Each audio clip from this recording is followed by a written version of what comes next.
Hello friends, Sangeeta क्रिएशन्समध्ये तुम्हा सर्वांचं खूप खूप स्वागत आहे।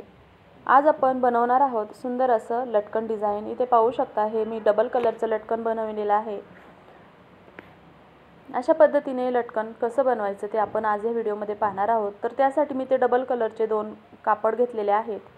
तुम्ही ब्लाऊजचं आणि कॉन्ट्रास्ट कापड असेल ब्लाऊज आणि साडीचं ते तुम्ही इथे वापरू शकता आणि त्यावरती सुंदर असं लटकन बनवू शकता।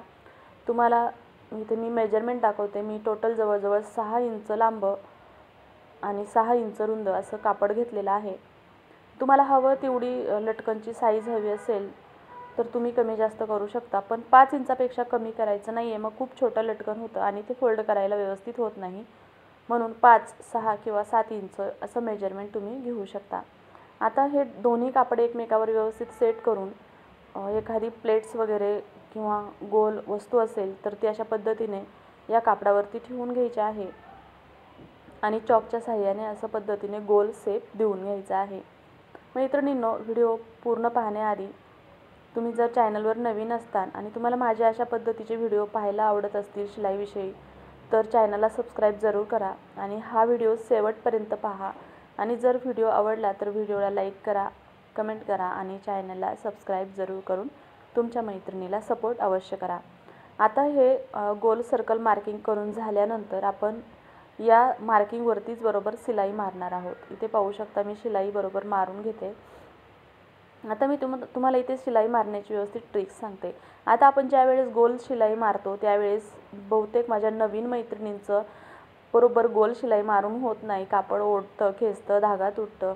तर यावरती मी तुम्हाला एक सोल्युशन सांगत आहे। इथे मी पाहू शकता हा जो बॅक साईडचा जो आपण ह्याला घोडा म्हणतो, तो जो बॅक साईडचा घोडा आहे तो हलका थोडासा उचलून घ्यायचा आहे आणि मग अशा पद्धतीने त्यावरती शिलाई मारायची आणि शिलाई मारताना सुई न काढता हाताने कापड गोल गोल बरोबर फिरवायचं आहे आणि किंचितसा तो घोडा आहे मागचा तो थोडा उचलून ठेवायचा आणि मग धागा पूर्ण शिलाई मारून झाल्यानंतर इथे कट करून घ्यायचा आहे। आता गोल राऊंडला बरोबर जे एक्स्ट्राचं कापड आहे ते कट करायचे।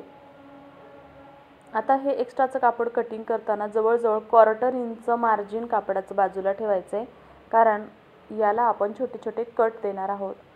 आता हा जो गोल शेप आहे याला जर छोटे छोटे व्यवस्थित कट दिले तर हे कापड हा गोल शेप व्यवस्थित फोल्ड होतो आणि व्यवस्थित गोल राऊंडमध्येच राहतो, शेप त्याचा बिघडत नाही। त्यामुळे हे छोटे छोटे कट देऊन घ्यायचेत। आणि आता छोटे छोटे कट देऊन झाले की आपण आता तुम्ही कोणत्याही साईडने होल करू शकता। तर मी ते सेंटरला अशा पद्धतीने दोन्ही कापड वेगळे करते आणि येलो कलरच्या बाजूने थोडासा कट देते, कारण या कटमधून आपण कापड पूर्ण बाहेर खेचून घेणार आहोत पिंक कलरचं। तर आता मी छोटासा कट दिलेला आहे आणि या कटमधून मी हे जे कापड आहे ते हलक्या हाताने खेचून घेणार आहे। आता हे कापड येलो कलरचं कापड खालच्या बाजूने खेचायचे आणि पिंक कलरचं आहे ते वरच्या बाजूने खेचायचं आहे। हे अशा पद्धतीने व्यवस्थित कापड बाहेरच्या बाजूने खेचून घ्यायचं आहे। इथे थोडंसं जास्त वेळ लागू शकतो आपला, कारण ही प्रोसेस जरा वेळ खाऊ आहे। हलक्या हाताने व्यवस्थित कापड आपल्याला वरती खेचायचं आहे आणि खेचताना थोडासा त्रास होऊ शकतो, पण त्यानंतर जे सुंदर लटकन बनतं ते बघितल्यानंतर हा त्रास काहीच नाही। त्यामुळे हे कापड व्यवस्थित अशा पद्धतीने पूर्ण बाहेर काढून घ्या। खेचताना येलो कलरचं कापड आहे ते खाली घ्यायचं आहे आणि पिंक कलरचं हळूहळू वरती ओढून घ्यायचं आहे। पाहू शकता आता जवळजवळ हे आपलं कापड पूर्ण ओपन झालेलं आहे। आता आतला जो भाग आहे तो बाहेरही व्यवस्थित हलक्या हाताने घ्यायचा आहे आणि व्यवस्थित सेट करून घ्यायचं आहे। थोडंसं त्रास होतो इथे, पण ठीक आहे, छान लटकन पण बनतं।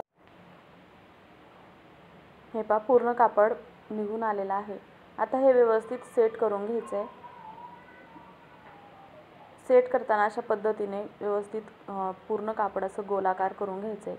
अशा पद्धतीने हाताने व्यवस्थित सेट करायचं आहे आणि जर अशा पद्धतीने सेट नाहीच झालं तर एखादी टोकदार वस्तू घ्यायची आहे आणि ही वस्तू हलक्या हाताने अशा पद्धतीने आतल्या बाजूने गोलाकार फिरवायची आहे। त्यामुळे हे कापडही व्यवस्थित सेट होऊन जातं, किंवा तुम्ही प्रेस करून घेऊ शकता। प्रेसनेही व्यवस्थित कापड, पण प्रेस करण्याच्या अगोदरही कुठे कोणे वगैरे आले असतील तर व्यवस्थित सेट करायचे आणि मग प्रेस करायचे. आता हे झाल्यानंतर आपण जो गोल राऊंड आहे त्या राऊंडवरती शिलाई मारून घ्यायची आहे. आता ही गोल राऊंडवरती शिलाई मारतानाही सेम त्याच पद्धतीने मागचा जो घोडा आहे तो हलक्या हाताने वरती धरायचा आहे आणि मग कापड अलगद हलक्या हाताने गोल गोल फिरवून एकदम किनाऱ्यावरती पूर्ण जो राऊंड आहे त्याच्या दाबटीप मारून घ्यायची आहे. त्यानंतर आता आपण ह्याला ओपन करणार आहोत. आपण ज्या बाजूने कट दिलाय त्याच बाजूने लेस लावून ह्याला बंद करून घेणार आहोत. त्यासाठी मी आता इथे लेस नाही, नॉड, आपण इथे नॉड वापरणार आहोत. तर आता तुम्ही हवं तर कापडाची नॉड बनवून घेऊ शकता किंवा तुम्ही रेडीमेड नॉडही वापरू शकता. आता त्याआधी आपण इथे करून घेणार आहोत सेंटर मार्किंग. अशा पद्धतीने गोल राऊंड मधोमध फोल्ड करायचा आहे आणि मग त्याला सेंटर मार्किंग करून घ्यायचं आहे. आता सेंटर मार्किंग केल्यानंतर सेंटर पॉईंट पण इथे आपण काढून घ्यायचा आहे आणि सेंटर पॉईंट काढल्यानंतर आपण ही जी लेस बसवणार आहोत तर ती लेस सेंटर पॉईंटपासून थोडीशी अलीकडे येईल अशा पद्धतीने बसवायची आहे. आणि मग हे कापड आहे ते बरोबर लेसवरती थोडंसं 1/4 इंच लेसवरती येईल. दोन्ही बाजूने अशा पद्धतीने फोल्ड करायचं आहे आणि फोल्ड केल्यानंतर व्यवस्थित सेट करून घ्यायचं आहे दोन्ही बाजूकडून आणि मग सेंटरला चॉकच्या साहाय्याने मार्किंग करायची आहे किंवा तुम्ही डायरेक्ट शिलाई सेंटरवरती मारू शकता. आता इथे शिलाई मारून झाल्यानंतर आपण इथे सुई दोरा यूज करणार आहोत. त्यासाठी मी ते सुई दोरा घेतलेला आहे.